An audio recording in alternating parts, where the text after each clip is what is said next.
Welcome back to the Spin Cycle Podcast, everybody. I'm Kaylee Fretz. Hello, I'm Johnny Long. I'm Ronan. Today on the show, carbon monoxide is back in the news. Jai Hindley consumed a lot of carbs. And Stephen Cummings got Steve Cummings' contract. Let's get into it.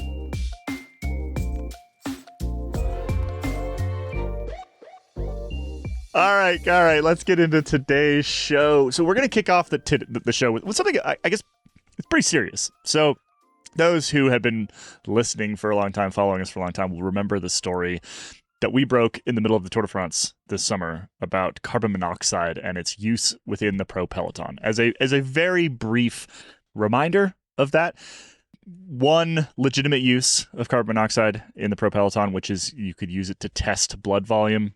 This is a test that's been around for a very long time. It's been used in medical settings and physiology and all the rest for a while. It is not in and of itself dangerous, but essentially a higher dosage of the same and higher frequency of the same, basically inhalation of carbon monoxide, which I'll remind you is a gas that will kill you, can create an effect not dissimilar to going to altitude. Is that a decent enough summation, Ronan? I think we need to be a little bit clearer because some of this seems to have got lost in the weeds. Not on the explanation you've just given, but just quite often when people ask me about carbon monoxide or when carbon monoxide comes up in conversation, the thing that I hear back is, but it's fine, it's used as a measurement, it's a perfectly valid medical test that anybody could have done when they go to hospital. And that is true. That is very accurate. True. And when done correctly and used specifically for measurement purposes, it is fine, and that most often happens in professional cycling when teams go to altitude training camps, and they'll do that specific test on day one of the altitude training camp, and they'll do it on the final day, and they'll then track their riders' hemoglobin mass gains, so to speak, from that altitude camp, and be able to assess whether that camp worked or not, and perhaps then make decisions about future camps from there for specific riders. Where the problem comes in is that scientific research is now emerging that shows that a higher dosage and a higher frequency of carbon monoxide inhalation may elicit performance-enhancing gains. And the problem is that with the history the sport has and with some of the individuals still involved in this sport, the difference between the measurement and the performance-enhancing methods is simply down to frequency and volume.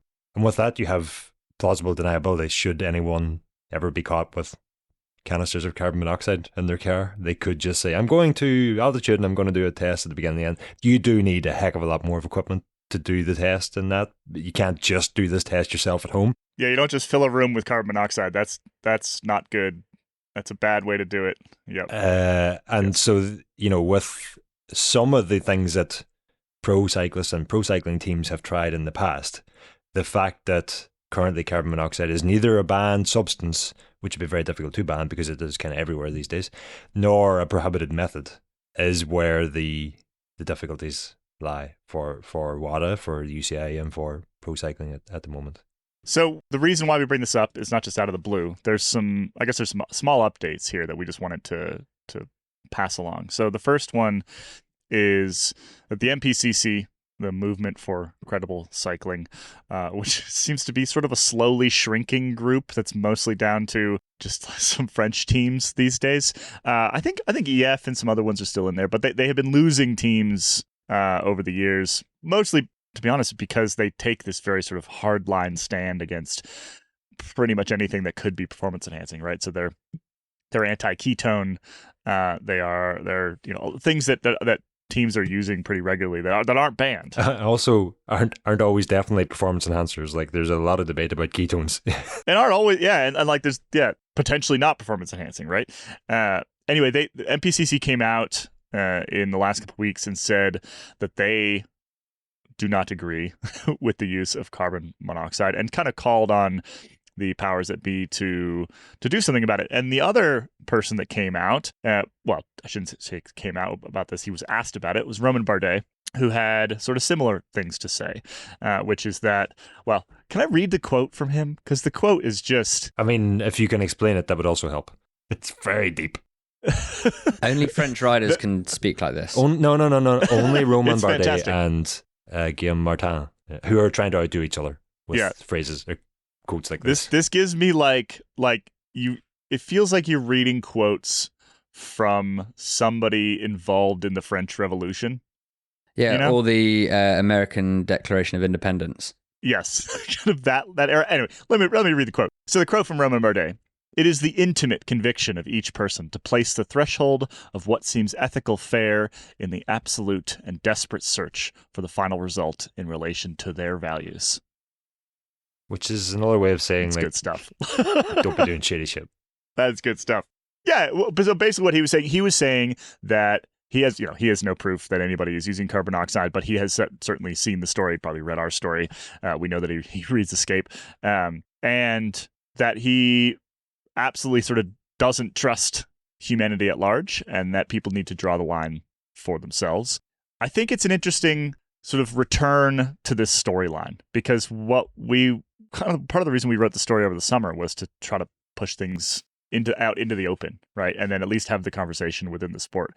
And that does seem to be happening a little bit. We heard about a meeting a couple weeks ago. I think that ended up just being mostly among MPCC teams, but at least some of the teams are discussing this topic and trying to figure out what the sport should do about it. Well, and I'm sure that some of the teams found out about this and then were like, we should maybe be doing this in terms of the testing. Like, I think there was definitely, when we were chatting to some teams about it, the impression we got was that, this is actually a good idea, and this explains maybe why the teams that are doing it have been able to achieve the performance they have.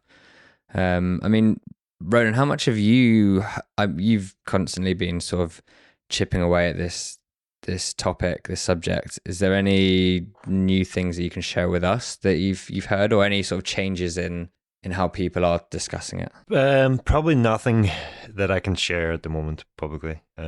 Juicy. Yeah. Well, no, it's not intended that way, but just, I think conversations like this, you need to be very careful around what you say, and you need to be very careful around I'll leave it there. But I think the big change is just that it is now a topic of conversation. And when it's not a topic of conversation, when it's a secret thing, or when it's just something that not very many people know about, then the chances of the temptation of the performance enhancing element of this being too tempting for some to resist, it's just a higher chance that some might consider doing that. Whereas when it's something that everybody knows about and suddenly everybody's guard is up against, I'm not saying that that's going to make it's going to make enough of a difference, but it certainly, I think it increases the threshold for which some less dubious individuals, of which there will be in every sport, and there always has been and always will be. I'm starting to sound a bit like Bardet here. I'm talking in circles, but I think you know what I mean. Yeah. So there's one more, I guess, like little news item to go along with this. So we had Bardet speaking about it. We had the NPCC putting their thoughts about it out into the world. We also then Cycling News reached out to Karsten Lundby, who's the guy that runs Detallo, the company that makes the machine, right?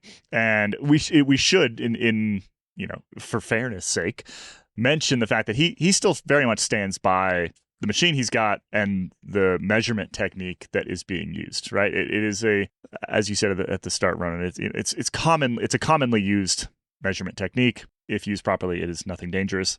He also says that Detallo has the ability to monitor the use of their machines in real time, so they would be able to see if there was any abuse happening. So all that is also relevant context. I think when we say his machine, it makes it sound a little bit sinister. Specifically, the Detallo device that Karsten Lundby has developed is used for the measurement, the legitimate measurement purposes. There's nothing to suggest that is or can be used for the performance enhancing alternative method, let's call it.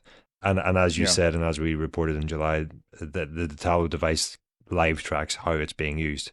And so sirens or red flags or something would be going off for Lundby, who himself, is staunch anti-doping advocate, has been for a long, long time. He wrote kind of an open letter warning against the abuse of this. When we reached out to him, during the tour, he was back within minutes. He with an open letter that he had already sent, in which he's already calling out the potential that the performance enhancing could happen. Not with his device, but he was concerned that with emerging scientific research there could be temptation for athletes, teams, and not specific. I don't think he was speaking specifically about cycling. I think he was speaking more generally about sport. Yeah. I mean, obviously, like the fact that his machine kind of live tracks what's going on is I think a huge benefit. At the same time, and I'm not saying that this is just an argument that he's making. It's an argument that you mentioned at the start that a lot of people sort of within physiology circles, within sports science circles, are saying, oh, it's just it's a medical test. It's legitimate use. I don't buy that at all. Right? I think that's actually not relevant in any way, because you know what else has EPO? legitimate medical uses? Orange juice? Yeah. Yeah. Like EPO has legitimate medical uses. That's where it came from. And the very fact that it has a legitimate medical use is not in any way relevant to its abuse or potential abuse. Right? And so that, as an argument that gets trotted out, is just useless, right? It is not in any way relevant to what we are discussing. So anyway, we don't want to spend too much more time on this. We just wanted to sort of update everybody on where it's at and the conversation that is sort of starting to happen around this. We wouldn't have written that story if we didn't have concerns over the abuse of carbon monoxide within professional sport, right? And I think that those concerns are well-founded. I also really appreciate people like Karsten Lundby sort of standing up for the legitimate use of this, and also for simple things like making it so he can track what's going on with his devices. That, again, that's a huge benefit, but it's something that we will continue to keep an eye on. Let's take a quick break. When we come back, Jai Hindley eating like a lot of rice, pasta. Anyway, he ate a lot. We'll be right back.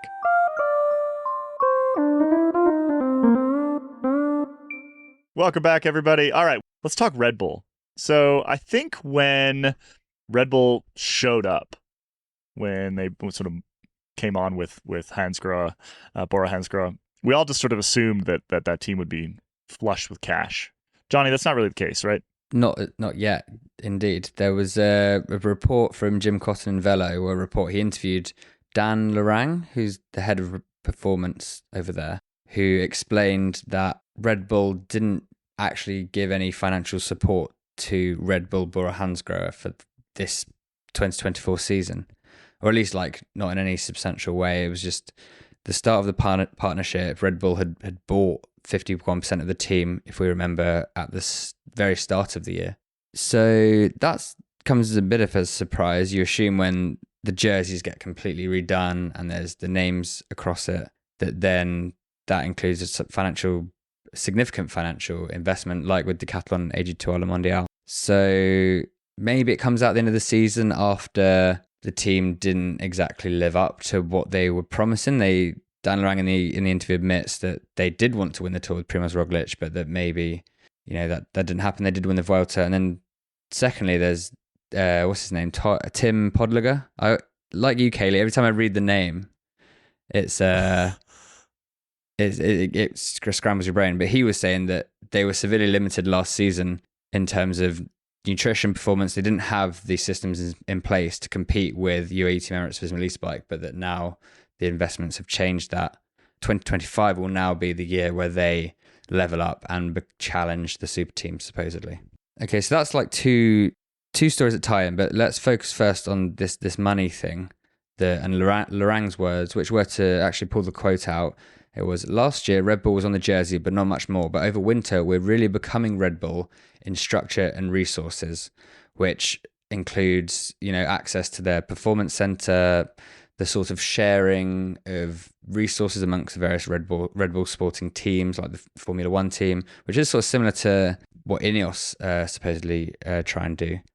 So maybe, I guess we've seen this in more in common, but to me the money thing was quite surprising, seeing as Red Bull seems to be like an infinite money printing machine. So why wouldn't you just chuck a few million? I don't know. To me, it doesn't sound all that surprising. You had the AG2R example. I mean, if we separate that Red Bull bought this team, AG2R switched to Decathlon, the whole influx and all that, changed bikes and all, and that happened on the 1st of January.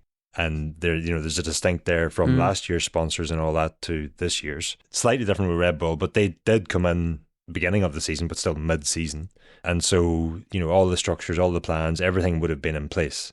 And so I think it's just an easier transition to do that over a winter moving into a new season than up in sticks entirely and trying to change the whole plan for the season. Especially like Roglic would have been well underway with his Tour de France preparation at that point. And I'm pretty sure Roglic referenced the Red Bull Sports Center as part of what helped him recover so quickly from the Tour crash and then be ready for the Vuelta. So I kind of wonder if Dan Lorang's just making a few excuses here, being the performance guy. But like, what's the money? So even if the money can't, like, it showed up in the, let's say it showed up in the beginning of 2024. Like, what's that going to actually do for you? You've signed all the riders you can sign. Yeah. Maybe you could hire physiologists or medical staff or whatever, but really you can't do much. So yeah, I think it makes sense to basically keep things status quo for this year, and then like they said, level up for 2025. Well, my question is, what does that look like? Like, how are you leveling up in 2025? They haven't made any major signings. Oh, they have. There's a lot of working on behind the scenes there. Riders might not change a whole lot because, as we've discussed countless times, and Dane had the piece last week about if you've got a top 6 rider, you're not letting them go, or a top 5 or a top 3. I can't remember how many it was, but if you have a Pogačar or an Evenepoel or Vingegaard, you're not letting them go, and so they're stuck with the riders they have in terms of winning the Tour de France. But I think everything going on behind the scenes, like Johnny, you mentioned there, Dan Bigham was hired, Johnny Whale was hired. They have hired others also. There's been a lot of staff turnover, which I was kind of, if you look at what Red Bull do with their Formula One teams, with their football teams, with all the other sports involved in them, they come in and there's very quickly a high staff turnover. And I don't know if there's been a lot of staff have left Red Bull, or I'm not saying there's any like friction in there within the staff group or anything like that, but they are hiring expertise in now to level up the team. I kind of, you start hearing about the Bighams and that being getting hired and starting. They're all started now. You look at their Instagrams. They've been in America and Specialized. They've been here, there, and everywhere with the team prepping for next year, and that all makes sense to me. That timeline fits. It's like this is the time of year you improve for next year. When they signed Roglic, Bora Hansgrohe, it was. Do you remember they'd like saved up the money over a few seasons? Like they'd put a few million aside per year. I try to do the same myself. I put a few million aside every year. It does. It's good. It's good financial. it's responsible. Yeah, Ralph Denk collecting business account savings rates. For Roglic, do you think he knew that the Red Bull thing was maybe on the cards? Because he would have maybe heard that was in the works, and that probably swayed his choice. Didn't Roglic sign as a Red Bull athlete just before Bora were announced as a Red Bull team? Oh, really? Okay. Yeah, I guarantee you that would have been part of the pitch to him. Yeah. Like if you're Ralph Denk and you're trying to get that across the line, you're not gonna. Like if you recall, there were other teams after Roglic at that point in time, right? Like we wrote the story about how Little Trek really wanted him, and Little Trek has cash, right? Little Trek is now probably the third or fourth richest team in the sport. So they're trying to splash out for Roglic, and they failed, right? They didn't get it across the line, and that I would wager that part of the draw was we're building this program. We have this massive new sponsor. We're going to have all these resources, and you're going to be our guy, even though you're kind of old. You're still going to be our guy. But Katie, which would you prefer, a Lidl hat or a Red Bull helmet? A red, yellow, and blue Lidl hat or a Red Bull helmet? The little shoes. Obviously, I want the little shoes, Ronan. I've been after the little shoes for years. That's all I want. I don't understand how you haven't got them, because nobody else is after those shoes.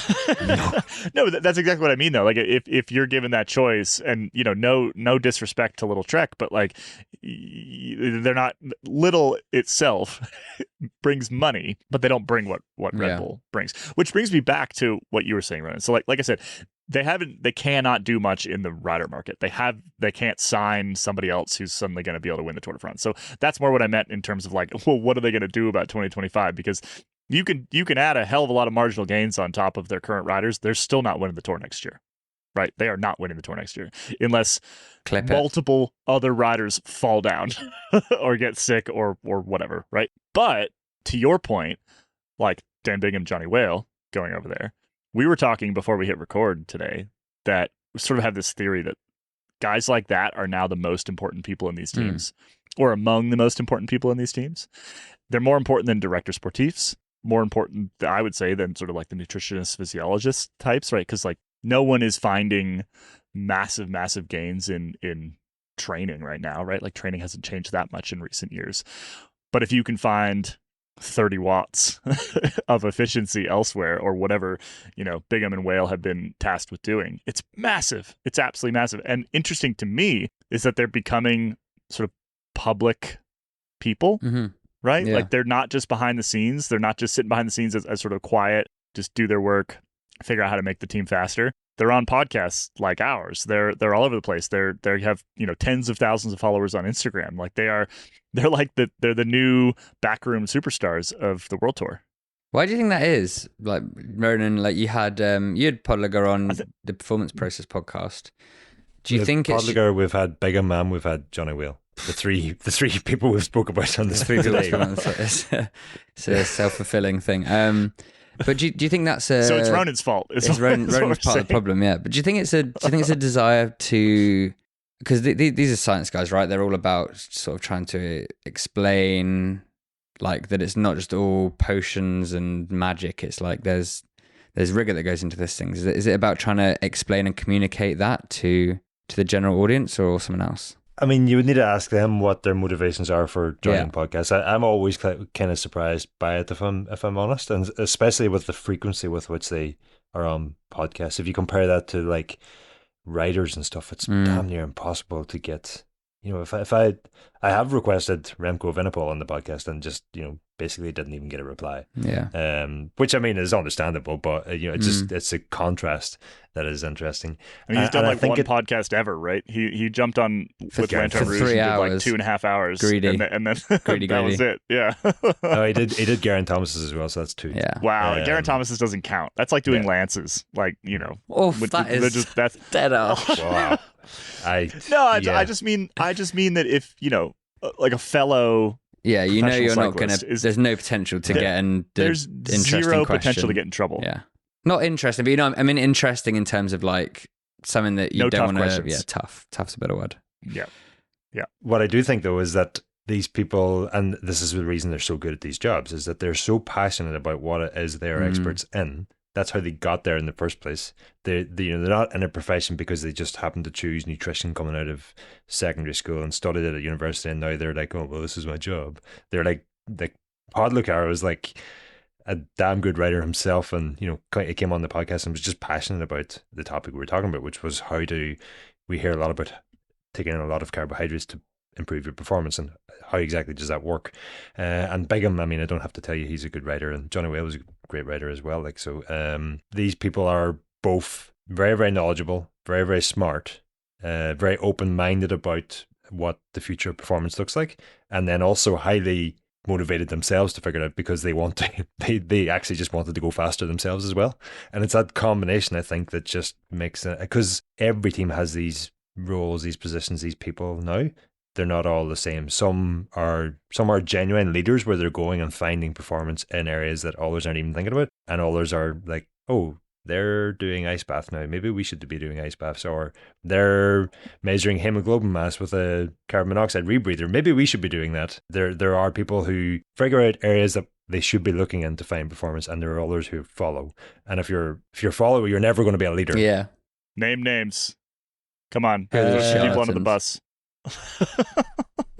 No, I'm kidding. I thought he was going to do it. I don't think I can give you a name, but you could probably track it with budget, and that the people who are best at these roles get hired by the best teams. And the best teams have the biggest money to throw at them, and so if they're a Cofidis and a Visma Lisa bike, then they're probably going to take. Yeah.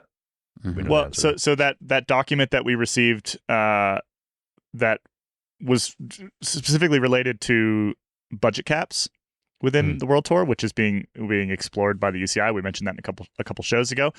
One of the most interesting things in that document was a breakdown of budgets. A lot of these teams, and they're trying to make the case that a budget cap would be effective, right?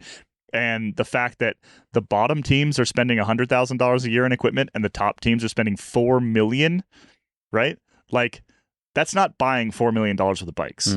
That's paying these experts and wind tunnel time and flying people all over the place to go to hang out and specialize. Like it's that whole budget, right? And all that stuff it's massive. It's I mean, we said on that original episode, it's buying speed at this point. And so that's why these individuals are so crucial to the teams that they're on now. And I would... Okay, may I just urge some caution just around what we're discussing right now and confirmation biases, because the people who are probably going to argue this strongest for budget caps are also the people who are going to tell you that aerodynamics is bullshit and marginal gains don't work and it doesn't matter about the bike, it matters about the rider on them. So yeah. They are wrong, unfortunately for them.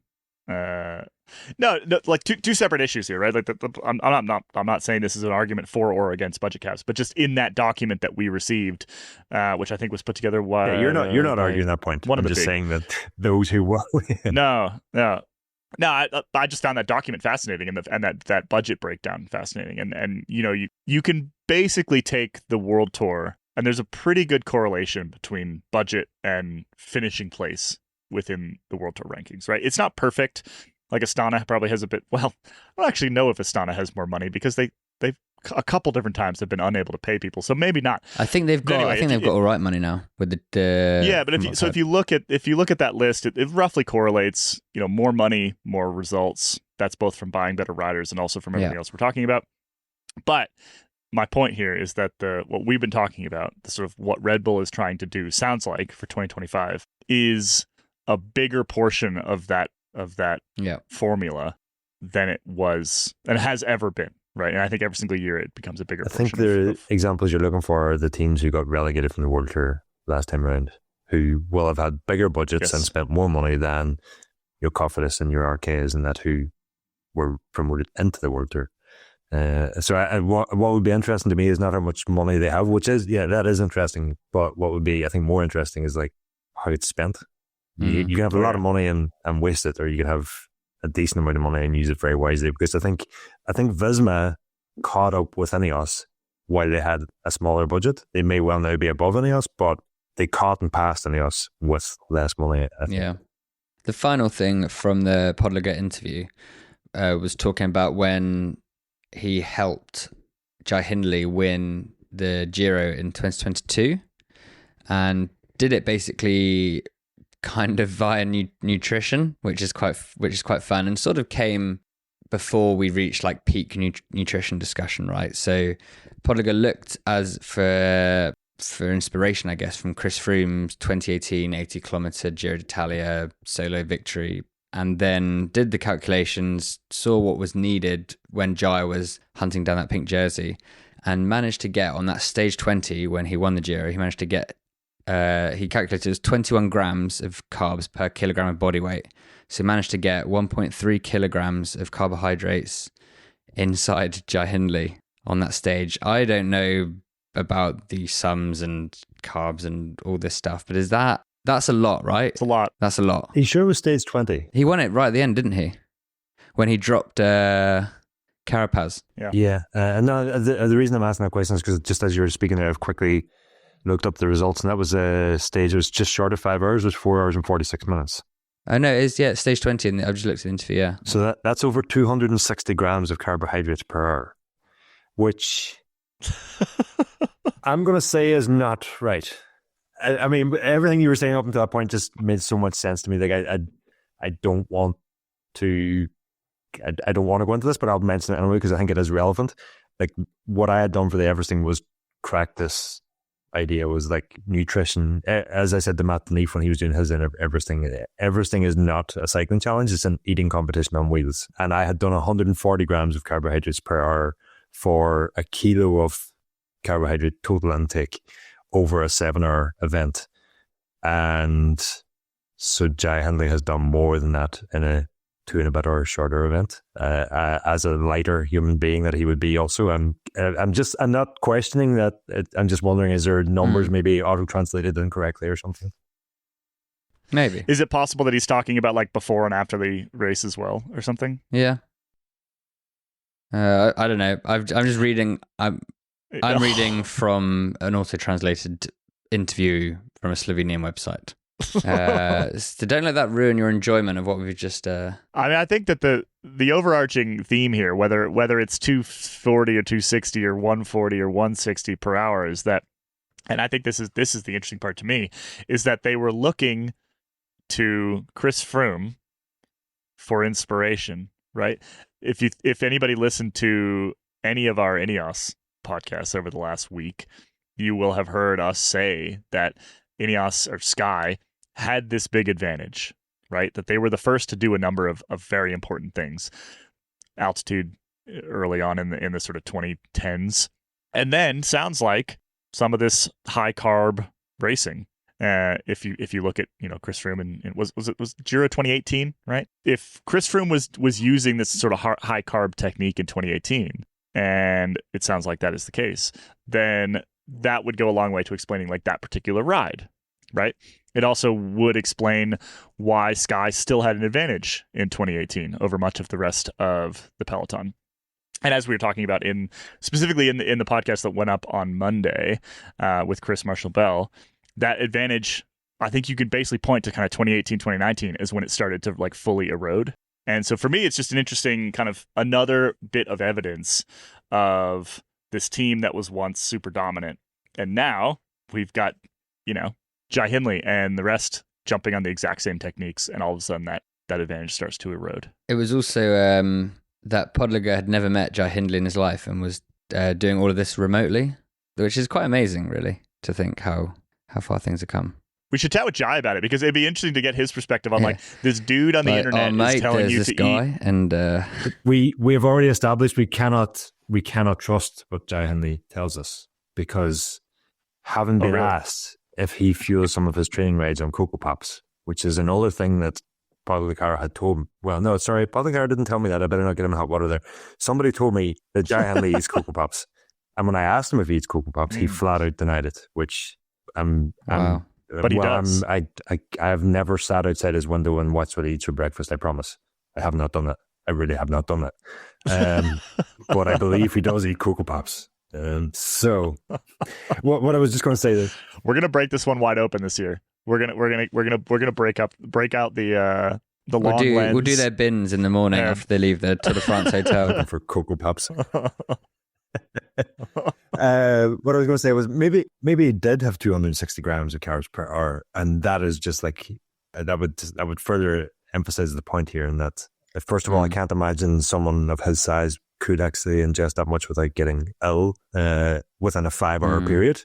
But let's say if he did, yeah, that's just even. I mean, if he did 140 grams per hour, that's already way above what most of the science at the moment would tell you, or most of the science until recently would have told you is even feasible. The science was saying 60, then 70, then 80, and then 90 grams of carbohydrates was the max that you could consume per hour. And then what Froome, INEOS, or Sky was at the time, and SIS, and Science and Sport, had figured out was that if you get a dual source carbohydrate, so you get fructose and glucose, then because you're taking in two different types, the body can handle more and can break down more and actually use more. Because that's the other big question is like, okay, put 260 grams of carbohydrates per hour into your mouth and it goes into your stomach, but do you actually use it, or does it just come back out, or does it just make you sick? There's a difference between ingesting and utilizing. Is that like you need like different color gummy bears? Like what do you need to do? Well, I mean, yeah, Haribo is one of the big things that Podliger is a big advocate for, because like if you look at the back of a Haribo packet and you look at the carbohydrate content per 100 grams, so that'll give you the percentage of carbohydrates. Haribo is like nothing else. Haribo is 80% carbohydrates. Mostly sugar, of course. How's that? It's just sugar. Yeah.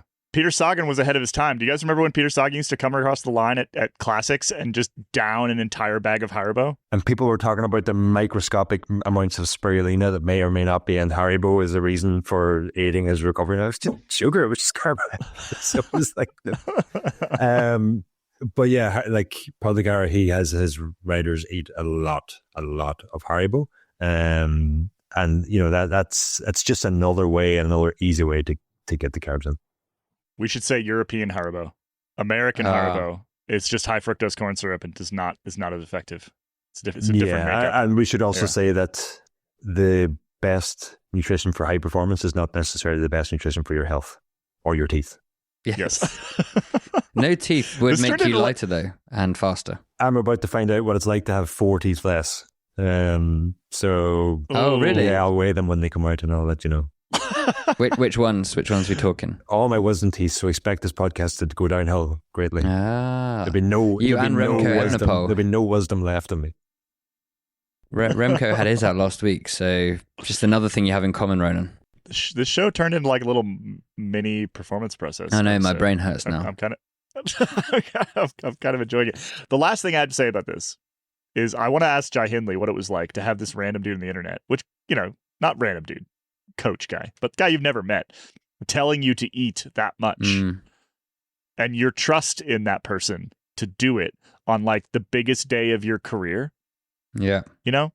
like things could go sideways. Things could go really, really badly. You could end up with a Tom Dumoulin situation, Mm-hmm. right? You could end up with all sorts of, or remember like Taylor Knibb over the weekend? You could have a Taylor Knibb situation, a Tom Dumoulin situation. And so like the trust that Jai would have had to have in Pogacar, we have Pogacar at home, then I can't stop myself.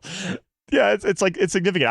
I would like to ask him about that at some point. I think that would be interesting. All right, that is enough on carbohydrates and making Johnny's brain hurt. We're going to take a quick break. When we come back, Stephen Cummings got Stephen Cummings' contract.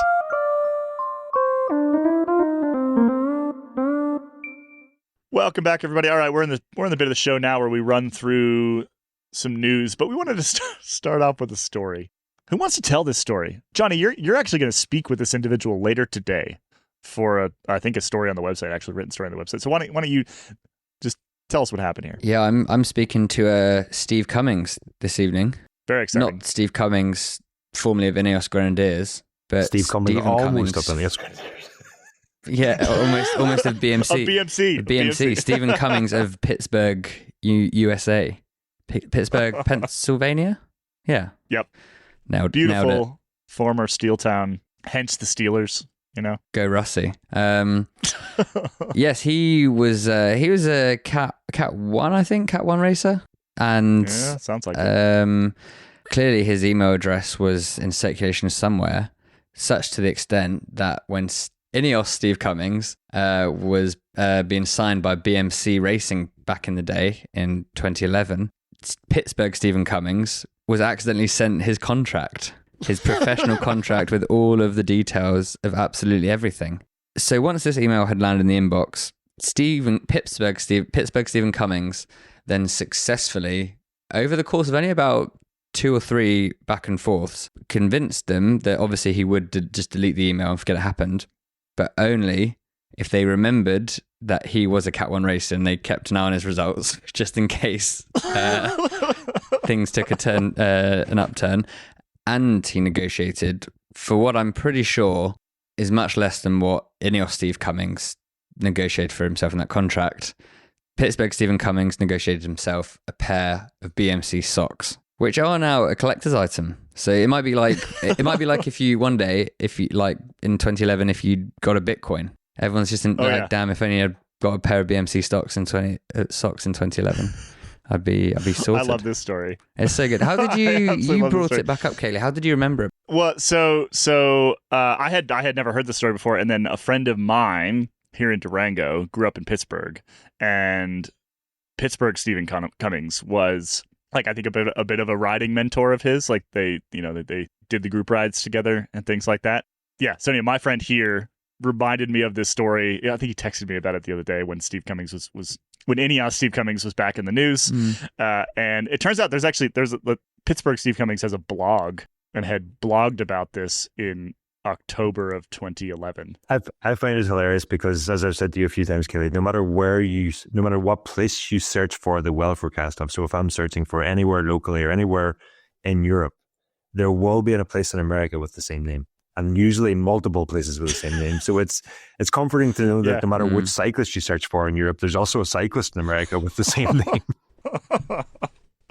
So I guess the call out here is, if you have a pro cyclist name, we want to hear from you.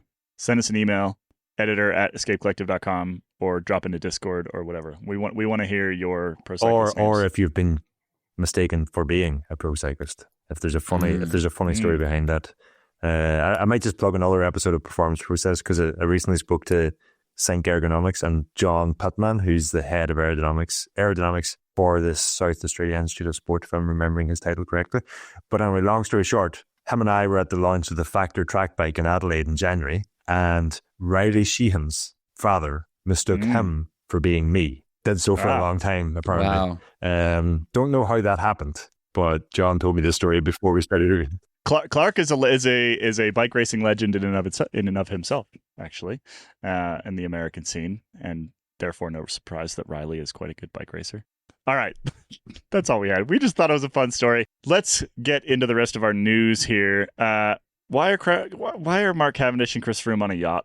Specifically, why are they cuddling on a yacht? Why are they doing so if it's so cold that they need blankets? Yeah, I didn't understand the blankets either, but I think that just shows that none of us have ever been on a yacht. So if anything, we're keeping it a bit too real. But yes, they were both in Miami for a charity event, which I think is called Best Buddies, which Kit Nicholson pointed out perfectly ties up the whole visual of them. They are best buddies, snuggling on the yacht. It's a genuinely it's an awesome. Best Buddies is a great organization, by the way. Oh, great! So there's no disparagement on Best Buddies itself, but a very funny image. What do they do out of this? And that's often the case. So Best Buddies, great organization. I'm going to read the mission statement from their website so I don't get it wrong. But it is, I mean, the name, it does what it says on the tin, I think is the phrase. So literally, Best Buddies is international as a nonprofit organization dedicated to establishing a global volunteer movement that creates opportunities for one-to-one friendships, integrated employment, leadership development, inclusive living, and family support for individuals with intellectual and developmental disabilities. Oh, that's nice. Awesome organization, and literally creates Best Buddies. Right, well, and a lot of pro cyclists have gotten involved over the years. Oh yeah, this was a confusing thing: is that they had such a perfect image of Best Buddies, admittedly on a yacht, which is not necessarily the image that charity wants to put across. I'm sure Froome and Cavendish were on that yacht thanks to a sponsor, or maybe the end of season mineral bonus hit for Cavendish. But just get a bit more branding in there. But yeah, they sponsored a domestic pro cycling team in the States for a while. Oh, nice. Buddies. They were kind of they were like a crit team. They're one of the only crit teams to kind of take on Legion at the peak of Legion's powers a couple of years ago. Ooh, but yeah, just if you haven't seen it, if you haven't seen the image, go look it up. It's on Chris Froome's Instagram, or was in the newsletter yesterday, and just kind of fun. Just there's a really good selfie of Chris Froome's taking of the two, and it looks like they are on a couple's holiday.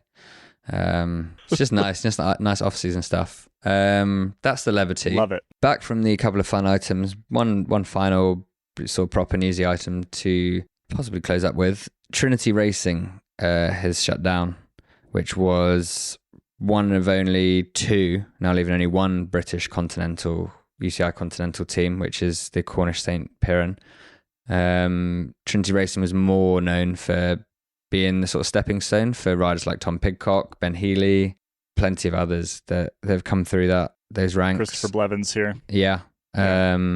I think this was on the writing was on the wall for some time. I think there's discussions that the future was uncertain, whatever. Now it's official that they are pretty much official. I think that they're closing down. And the question that we've had in light of this is, why didn't INEOS, Trinity Racing, a proper sort of development squad, proven track record, why were they never in the picture to be sold or partnered up with INEOS? It would make sense, right? British to British, and it's not been the case.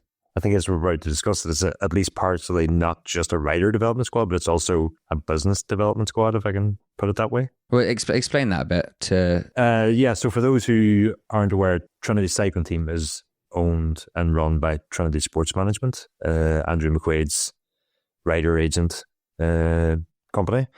And I mean, what the work they've done there over the last few years is fantastic. The names you just mentioned, the riders that they developed, they've been a heck of a lot more successful in their short time as a team trying to have than the development squad that INEOS have eventually partnered with have been in across the past 20 years. But you know, part of that, what that team does is it develops riders into professionals. But as I understand it, there's also like either a written or an unwritten, but there is an understanding, and I would assume it's probably written, that if you go pro from Trinity, you are then a Trinity Sports Management rider looked after by Trinity Sports Management from then on. And so it's like nothing wrong with that whatsoever, but it's part of business model. It's part of the deal there.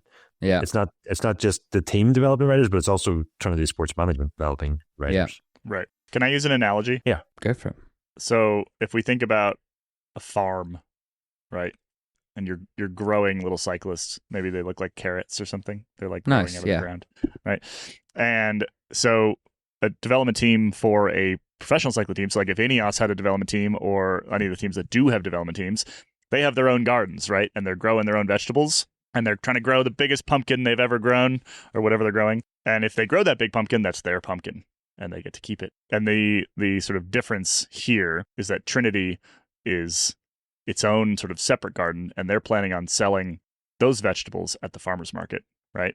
And so part of the reason why, I think, part of the reason why they wouldn't have wanted to team up directly with a single professional team, and Ronan, you were the one that mentioned this before we hit record, is because then you limit where you can sell your vegetables, right? You can only sell your vegetables to one buyer at that point, and that doesn't really work for McQuaid. It doesn't really work for Trinity. They want to be able to sell their vegetables to the whole market because that makes them more money, right? And could be better for the riders too, or better for the vegetables. Sorry, let's stick with my analogy. There's definitely that possibility. And as you said, that was sort of what I had suggested myself. Yeah. So I don't want to disagree with myself, but I do want to paint the other side of it. Is that like I do know that McQuaid was keen to see the team survive. I also know that he has always had good relationships with INEOS. He says a lot of his riders have gone to INEOS and Sky throughout the years, and so we don't know, this isn't why that merger didn't happen, so to speak. But I think, and there's also, it's worth mentioning, like Visma Leasebike have a development team. Friend of the podcast, Archie Ryan, rode for Visma Leasebike's development team, but signed pro for EF. So it's not impossible to grow up in one of these spaces and move to another. But if you're the agent who is then facilitating a team or a professional rider going to another team, perhaps it makes a bit less sense, or it's a bit more challenging, let's say, or it's a bit more awkward or something like that. Ultimately the reality is if you have 15 riders in a development team and 10 of them are good enough to go pro, and you have a 30 rider limit for a World Tour team, all 10 of them can't go to that World Tour team. They have to go somewhere else. And you also can't stop these riders from developing into pros just because you don't have a space for them. And so it's both more complicated than we're making it out, and also more complicated than it seems why Trinity couldn't become INEOS Development Racing. Can you bring back to vegetables though, please? Yeah, otherwise we can't Potato. Got it. See, I can say that. That's you can say that's the It's unfortunate that Trinity's shutting down. It has been a very effective program. It's moved a bunch of big names, sort of into the pro ranks, and it's worked for those riders and for McQuaid and for the teams that ended up with the new stars and all the rest. So yeah, just an unfortunate bit of news, and really kind of just another nail in the coffin for British cycling in general. Not a good scene over there at the moment. And this is just another sort of... I mean, it also is just so unfortunate, the timing, because, everybody is seeing this team demise, also seeing that INEOS clearly needs a development squad, and then watching them partner with a development squad that has a distinct history of not developing that many pro riders. And you're looking at the two and you're going, why doesn't that fit? It's probably one of those where everybody wanted to fit, but it just can't for whatever reason. Yeah. All right. That's it for today's show. Thanks everybody for listening. A little micro performance process. If you liked that kind of chat, make sure that you subscribe to the Performance Process podcast. The full version of those episodes are generally for members only, so you're going to have to become a member first. Head to escapecollective.com/member to sign up. You can also, if you're already a member, you can get the member feed. Just Google Escape Collective member only feed and you'll end up on the right page. This is the end of the free show for us this week. We do an extended show every week. We call it After Dark, and we bring you the hottest of hot takes. And just a little additional analysis, a little additional opinion, sometimes totally different stories in the extended members-only version of Spin Cycle Podcast. So we're going to head into After Dark. If you're on the free show, we'll see you next week. If you're a member, see you in 10 seconds. Bye.